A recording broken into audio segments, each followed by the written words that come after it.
고린도후서 5장 14절로 21절 말씀. 오늘 제목은 화해의 기쁨이라는 제목을 가지고 함께 합니다. 우리들이 가장 사모하는 것의 가장 핵심이라고 그러면 아마 이게 화해일 겁니다. 화해를 통한 평화, 평강, 평안, 평온, 화모, 안녕 뭐 이런 단어가 전부 다 같은 맥락의 단어잖아요. 이렇게 해서 우리가 다 은혜 가운데 살기를 바라고 평화 가운데 살기를 바라는 마음은 다 공통적으로 동일할 겁니다. 우리는 옛날에 못 살던 시대에는 아침 인사, 저녁 인사가 뭐였냐면은 식사였어요. 그래서 진지 드셨어요? 너 밥 먹었니? 이런 것이 우리 일상의 인사말이었는데 언젠가부터 우리나라가 이게 이제 잘 살게 되고 또 선진국까지 들어가는 이런 데를 오면서 그 인사가 많이 이제 사라졌어요. 왜냐하면 못 먹고 사는 사람이 거의 없다 보니까 그런 인사보다는 요즘 인사는 이런 많이 하시죠. 평안하세요. 예. 그리고 또 헤어질 때도 옛날에는 뭐 이런 인사를 안 했는데 요즘은 이제 많이 하잖아요. 평안히 가세요. 예? 조심해서 들어가세요. 이렇게 많이들 얘기하는 게, 그러니까 평안이라는 그 관점이 언젠가부터 우리한테 이제 대두되기 시작한 거죠. 그러니까 우리가 가장 희망하고 가장 사모하는 것이 평화, 평안, 이런 화해 이런 것들이죠. 그래서 이제 그런 것들을 계속 인사하게 되고 그런 부분들을 많이 하게 됐죠. 하나님도 이스라엘 백성을 축복하실 때 그때 당시에 이제 모세 때는 아론을 통해서 많이 얘기했지 않습니까? 아론에게도 민수기 6장에 보면 이렇게 했죠. 얼굴을 내게로 향하여 평강 주시기를 원한다. 이렇게 하면서 평강을 하나님 주기를 원한다는 얘기를 많이 했고요. 예수님도 평안할지어다, 평안할지어다 그런 얘기를 많이 하시고 뭐 우리가 잘 알듯이 부활을 하셔가지고 숨어있는 제자들에게 가장 처음 했던 말이 평안할지어다 이 말 아니에요? 그러니까 이 평안이라는 것이 우리한테 굉장히 이제 밀접하게 다가온 거죠. 그래서 평화를 이루어야 되고 평화를 이루는 것이 가장 큰 어떤 우리의 삶의 그 핵심처럼 이게 대두되게 되었죠. 그런데 한번 생각을 해보세요. 정말 화해를 이루고 평화를 이루는 것이 그렇게 쉬운가? 솔직히 저는 이거는 불가능하다고 생각해요. 화해를 이루는 것이 우리의 가장 큰 사모함이고 가장 축복이고 그것이 하나님의 가장 큰 바람이라고 우리는 알지만 사실 우리가 살아가는 이 세상에서 화해를 이룬다는 것은 저는 솔직하게 불가능하다고 생각합니다. 여러분은 가능한지는 어떤지 모르겠어요. 제가 볼 때는 그렇게 가능한 일 같지는 않아요. 또 이스라엘 백성들에게도 하나님이 계속해서 평강 주시기를 원하고 뭐 이웃과 화해하라, 이웃과 뭐 그리고 제사를 드리기 전에 형제와 다툼이 있어 그걸 해결하고 먼저 뭐 예배를 드려라 뭐 말은 얘기하지만 사실 이스라엘 민족들을 한번 돌아보면 화해하기가 쉽지가 않아요. 뭐 몇 가지 예를 들면 이스라엘 민족들을 잡아다가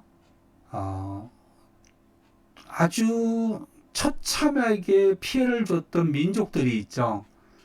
첫째 아수르 민족 같은 경우 아수르 민족들은 이스라엘 민족들을 어떻게 했냐면 죽여가지고 가죽을 벗겨가지고 성문에 진열을 했어요. 그러면 이스라엘 백성들이 그걸 보고 어떤 마음을 갖겠어? 이 안에 한이 맺혀 있어요. 한이. 우리 백성들을 가죽을 벗겨서 성문에 진열했다? 근데 이제 아수르 민족하고 과연 이스라엘 백성들이 화합할 수 있을까요? 화해를 이룰 수 있을까요? 우리가 잘 알고 있는 애굽 민족도 한번 봅시다. 애굽 민족들이 400년 동안 이스라엘 백성들을 노예로 부렸는데 그리고 모세가 와가지고 이제 내보내달라니까 안 내보내주고 막 10가지 재앙이 내려서 스스로 나가고, 그것도 또 못 참아가지고 나중에 갈만하니까 홍해를 건너려니까는 막 쫓아와가지고 죽이려고 했던 애굽 민족들하고 여러분 화해가 이루어졌을까요? 솔직히 우리나라도 36년 동안 일본하고의 그 처참하게 이렇게 살았는데 지금도 화해를 못 이루고 있잖아요. 일본하고도 36년 때문에. 그런데 400년을 했는데 과연 할 수 있을까요? 또 예수님 당시에 로마가 다스렸잖아요. 이스라엘 백성들을 종살이하는 그때 당시에. 그런데 로마가 다스렸는데 로마 민족들이 어떻게 했습니까? 이스라엘 백성들에게 엄청난 착취를 하고 엄청난 고달픈 고행을 시켰는데 로마 민족들하고 화해를 한다? 우리는 멀리 생각하지 말고 가깝게 생각하면 세계 제2차 전쟁 때 독일 군들이 유대인들을 600만을 갖다가 가스실에서 별 해가지고 다 얼마나 많은 고통을 줬습니까? 그런데 독일하고 이스라엘하고 화해하라? 이게 쉽지 없습니까? 우리나라도 사실은 가깝게는 6.25 전쟁 때문에 이게 남북으로 갈라져 가지고 북한하고 화해하는 것도 불가능해 가지고 매번 서로가 약속을 지켜라, 너희 먼저 너희 먼저 이러면서 이렇게 6.25 전쟁 때문에 싸우고 있는 우리나라도 있는데 화해가 이루어질까요? 저는 불가능하다고 생각합니다. 솔직히 말하면. 이 현실 세계, 저는 그런 역사적인 걸 빼고 그럼 우리 현실 세계도 한번 보면 우리 현실 속에서 얼마나 많은 상황들이 있습니까? 서로 사기치고 등쳐먹고 그 다음에 속여먹고 또는 얼마나 많은 그 인간 사회에서도 분쟁, 분규, 파업, 살인, 사기 이런 것들이 거듭나고 있는데 이런 불안과 공포가 조성되는 세상 속에서 이웃과 편안하게 화해를 이루면서 문 활짝 열고 살아라. 문을 꼭꼭 잠그고 살아라 하는 게 맞을 것 같아요. 제가 생각해도. 쉽지는 않아요. 그런데 오늘 본문을 보면은 하나님이 이렇게 얘기합니다. 우리 본문 읽었던 말씀 중에 18절 보면 한번 볼까요? 18절 다시 한번. 모든 것이 하나님께로 났으며 그가 그리스도로 말미암아 우리를 자기와 화목하게 하시고 또 우리에게 화목하게 하는 직분을 주셨다. 하나님이 그리스도로 말미암아 우리와 화목하게 하시고 또 그 화목을 세상과 화목을 이루고 우리에게 그 화목하는 직분을 주셨대요. 그뿐입니까? 19절도 마찬가지잖아요. 19절도 뭐라고 하냐면 세상과 화목하게 하시고 그들의 죄를 그들에게 돌리지 아니하고 화목하게 하는 말씀을 우리에게 부탁하였다라고 얘기를 하고 있어요. 우리와 화목하기를 원하시고 화해하기를 원하시고 또 우리에게 그렇게 하라고 맡기고 부탁했다는 겁니다. 기독교의 진리를 여러 가지 말로 표현한다면 화목이죠. 화해죠. 왜냐하면 예수님이 이 세상에 오셔서 하나님과 우리 가운데 막힌 담을 허시고 화목제물이 되셨다고 했기 때문에 기독교의 진리는 화목이에요. 화해. 그 말이 맞는데 그래서 화해란 말, 화목이란 말이 너무너무 중요한 말이고 고귀한 말인데 이게 참 쉽지가 않다는 거죠. 구원과 화해는 동전의 앞뒤와 같아요. 화해를 이루어야 구원을 이루고요. 구원을 이루려면 화해해야 되고요. 이게 동전 앞뒤와 같은 거예요. 근데 화해가 이루는 게 쉽지가 않아요. 어려워요. 아까도 제가 말했지만 솔직히 불가능해요. 어렵단 말입니다. 그러면 우리는 구원을 이룰 수 없다는 건가? 이런 이제 의문이 제기되죠. 그래서 우리 성경을 이게 꼼꼼하게 한번 찾아보면 화해하는 모습들이 여러 곳에서 나오는 걸 볼 수 있어요. 그리고 그런 것을 하나님이 우리에게 말씀하시는 내용도 있죠. 그래서 첫째는 성경에 나오는 화해하는 장면의 대표적인 것이 있죠. 창세기 33장에 가면 33장 한번 볼까요? 창세기 33장.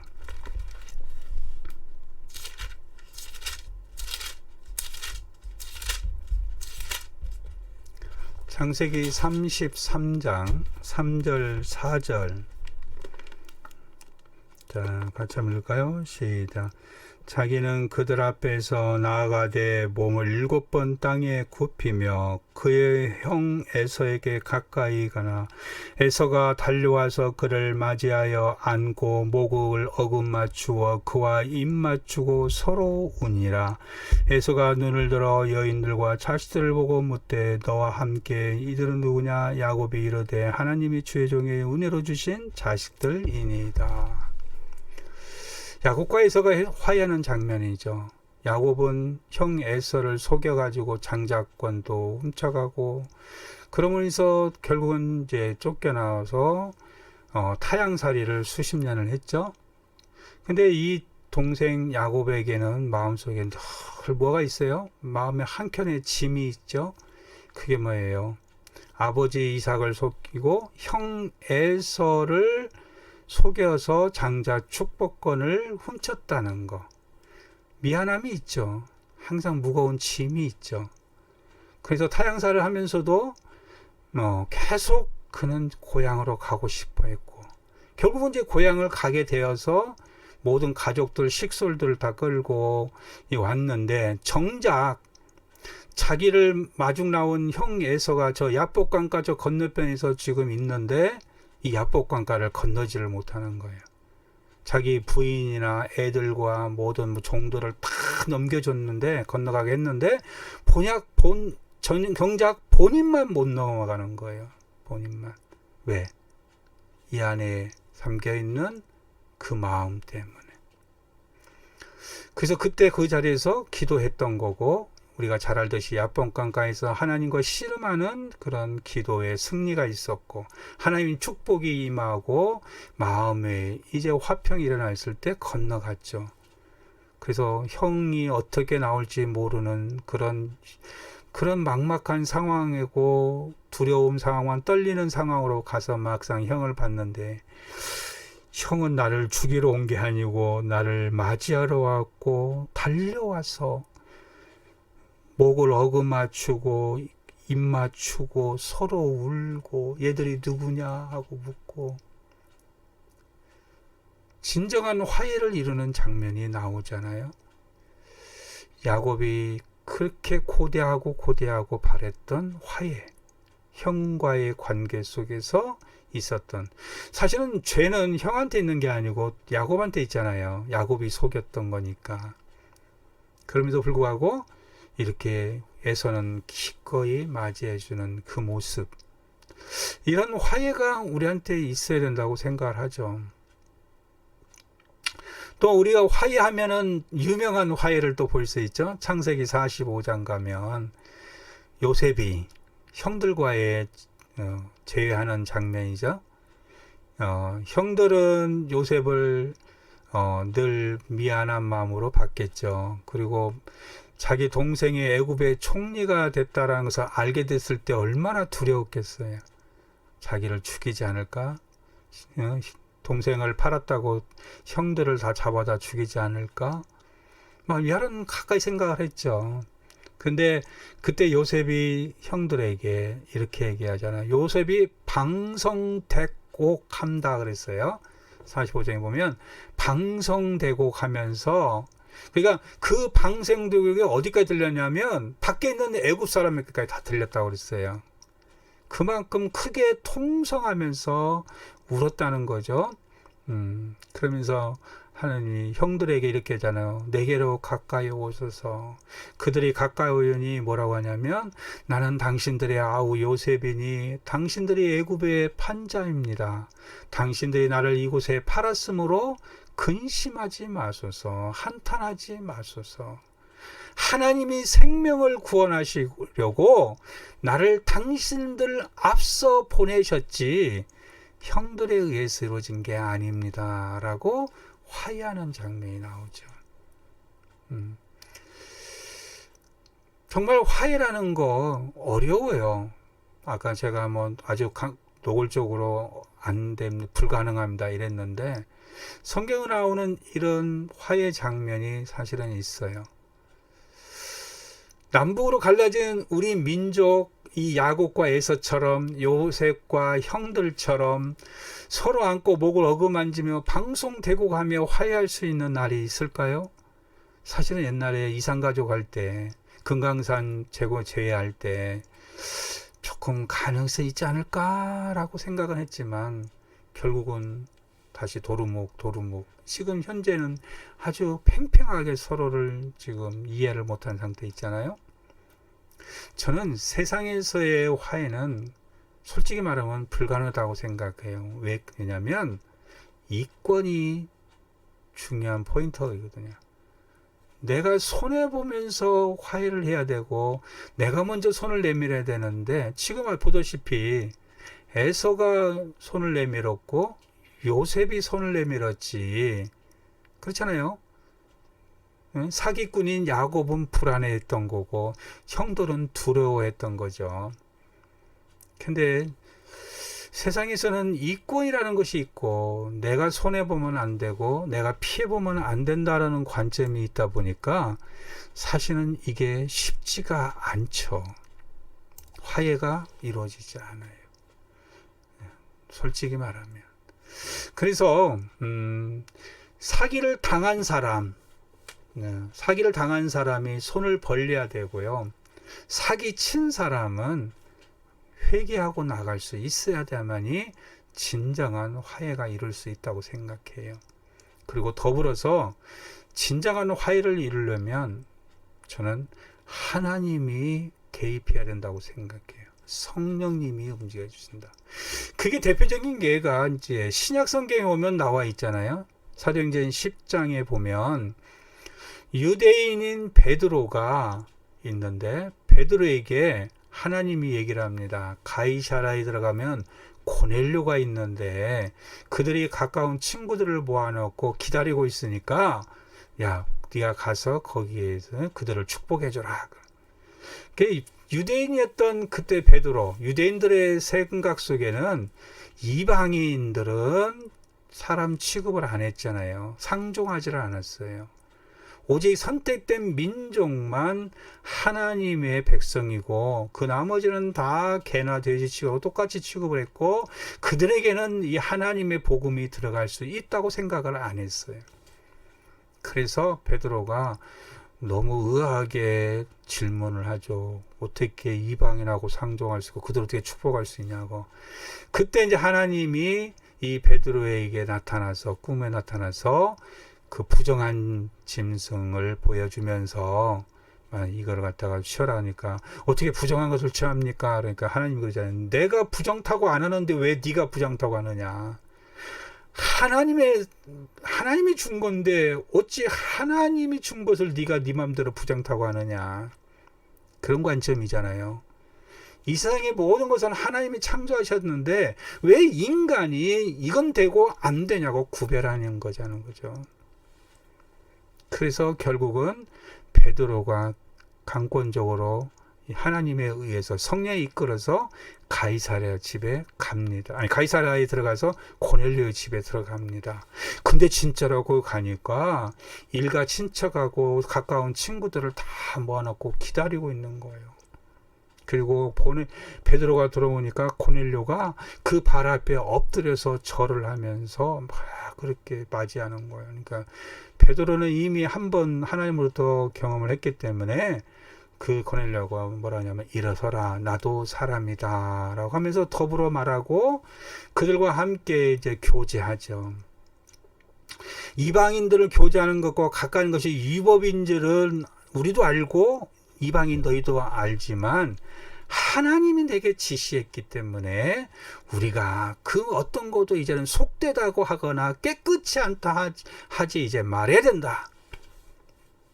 바로 나는 여기 왜 왔냐면 내가 그것을 깨달아서 온 게 아니라 하나님의 부름을 사양치 아니하고 왔노라라고 사도행전 10장 23절 28절 말씀 속에 나와 있어요.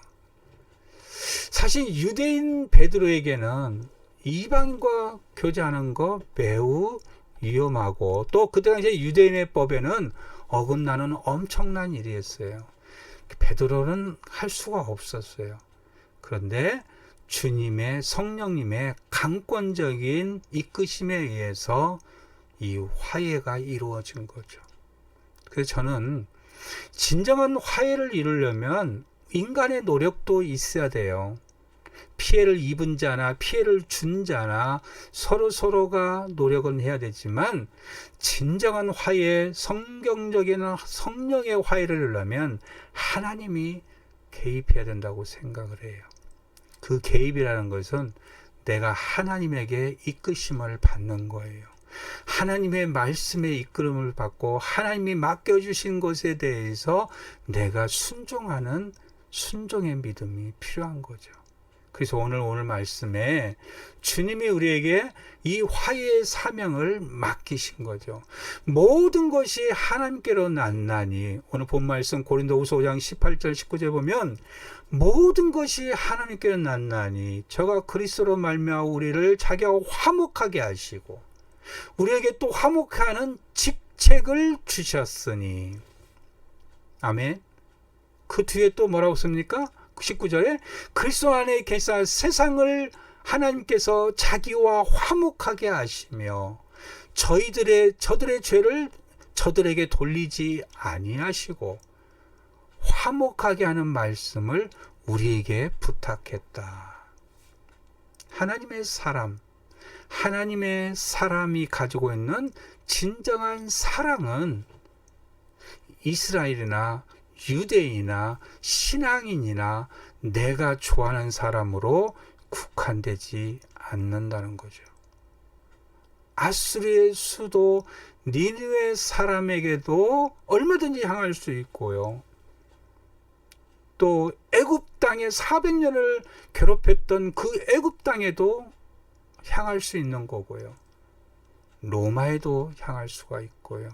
지금 로마 사람 고넬료교에 향하듯이 우리는 그렇게 향할 수가 있는 것입니다. 왜? 갈라디아서 한번 볼까요? 갈라디아서 3장. 고린도후서 그 바로 뒤에 가면 있죠. 갈라디아서 3장 28절 말씀. 3장 28절 같이 있습니다. 너희는 유대인이나 헬라인이나 종이나 자유인이나 남자나 여자나 다 그리스도 예수 안에서 하나이니라. 아멘. 기독교의 적대 세력의 중심지였던 아수르, 애굽, 로마, 이런 모든 나라들이 복음을 멀리해야 되고 복음을 전하지 못해야 될 아무런 이유가 없다는 겁니다. 그러면 우리가 복음을 전하고 함께해야 될 사람은 신앙인들만이 아니잖아요. 모든 이들과 더불어 함께해야 된다라는 하나님의 복음의 방향성이 보이는 거죠. 저는 이렇게 멀리를 지금 꼭 얘기하는 건 아닙니다. 우리 가까운 곳에 있는 우리의 가까운 주변의 사람들을 생각해봐요. 우리 민족, 지금 남북으로 갖고 있는 이 민족부터도 지금 사실은 화해해야 되고요.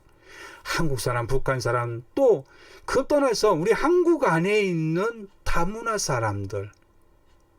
사실 우리가요, 은근히 우리 안에 정말 이게 이분법이 있는데요. 우리 외국인들을 굉장히 부러워하면서도 백인은 우러러보고요. 흑인은 깔봅니다. 흑인 적대적인 현상이 우리 속에 있어요. 다문화 사람하고도 우리 소식이 마음에 열지 못하고요. 또 우리보다 더 가난한 나라에 온 사람들, 필리핀, 캄보디아 이런 데서 온 사람들 은근히 무시합니다. 저는 이 안산 지역에 살기 때문에 이 지역에 그런 다문화 사람들이 우리 한국에서도 가장 많은 지역이 안산 지역이다 보니까 많이 겪게 되거든요. 제가 또 하는 사역이 그들과도 관계가 많이 있기 때문에 그들을 이렇게 보면은 그들이 항상 우리 한국 사람들한테 대해서 불만족에 있는 게 하나 뭐냐면 자기들을 무시하는 거예요. 근데 제가 선교사를 했을 때, 일본 갔을 때, 미국 갔을 때도 저 한국 사람 굉장히 무시당했어요. 벌써 뭐 한 20, 30년 전 얘기지만 그때 갔을 때 일본 사람들의 조센쟁 한국에서 왔다 그러면은 가난한 나라에서 왔다고 뭐 무시하고 뭐 그런 것을 저는 피부로 느꼈던 사람이기 때문에 사실은 우리가 국내에 거주하고 있는 이런 외국인들과도 화해를 우리는 잘 이루지 못해요. 그보다도 더 급한 건요, 우리 교회 안에 있는 성도들끼리도 사실은 잘 화해를 못 이룹니다. 또 더 가깝게는 가족끼리도 참 이렇게 화해를 잘 못 이루어요. 시편 133편에 가면은 이런 말이 있잖아요. 형제가 연합하여 동거함이 어찌 그리 선하고 아름다운고. 우리는 암송으로만 멈추는 모습이죠. 형제가 연합하여 동거함이 어찌 그리 선하고 아름다운고. 한 교회 안에서 신자들끼리 연합해서 함께 있는 것도 잘 못하고 사랑하고 화해하라고 해도 왜 이렇게 서로들 제가 마저 노골적으로 표현하면 못 잡아먹어서 안달이고 못 쫓아내서 안달이고, 그게 바로 우리의 현실의 모습이에요. 그러니까 참 어려워요. 제가 오직에서는 불가능하다라고 했을 정도까지 했으니까. 그런데 하나님은 오늘 말씀에서 이렇게 합니다. 그렇게 화해를 이룬 곳에 뭐가 있다?